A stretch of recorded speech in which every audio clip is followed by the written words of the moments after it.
welcome to today's almost daily devotional as we continue to look towards our Sunday service text, which is Isaiah 41. We're going to read the last part of Isaiah 40. And Isaiah 40:26, and it goes like this. Look at the sky and consider, who created these? The one who brings out to their attendants one by one, summoning each of them by name, because of God's great strength and mighty power. No one is missing. Why do you say, Jacob, and declare, Israel, my way is hidden from the Lord. My God ignores my predicament. Don't you know? Haven't you heard? The Lord is the everlasting God, the creator of the ends of the earth. He doesn't grow tired or weary. His understanding is beyond human reach. He gives power to the tired and revives the exhausted. I don't know about you, but I'm kind of exhausted, emotionally, spiritually, psychologically exhausted with all of the things that it seems like we have to deal with on a regular basis, on a daily basis, the words that we hear every day, the decisions we have to make, the memories we have to make every day that are amplified. I have to remember to bring my mask with me to wherever I go, which you would think after 2 years would be a habit, but it's still not. It's not. And so that's exhausting, of having to decide level of risk and whether I'm willing to take this risk or that risk. I'm exhausted of that. I'm exhausted of the anger that it seems to have brought out in us, the inability to hear one another, the inability to respect one another.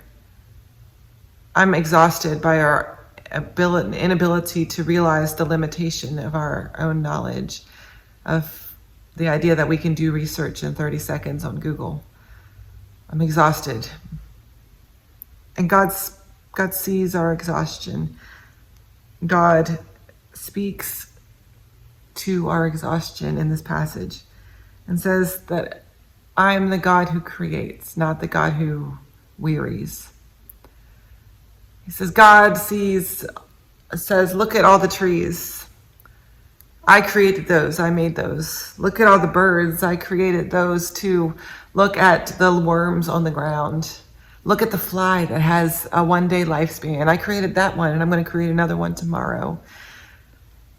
It reminds us that God's act of creation isn't limited to Genesis in the beginning of the world, and God is continually creating, renewing, re-strengthening the world. God is continually acting over and over and over again in the world.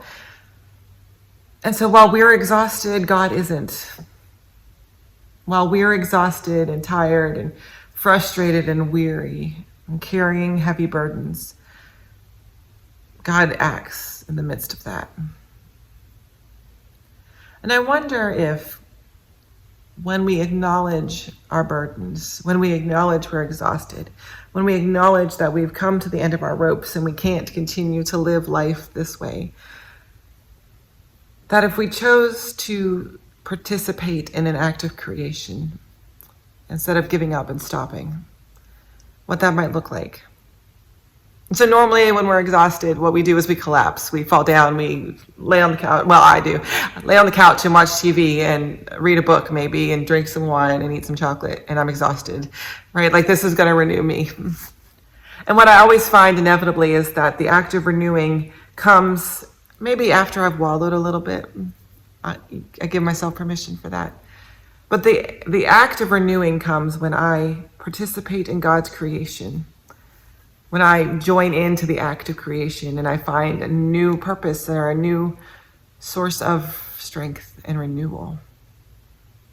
When I choose to be part of the creation and not against it, or not a rock who sits in the midst of it, who is so married to the idea of what life has to be that I can't see the possibilities of what life can become and the blessings of what life will be.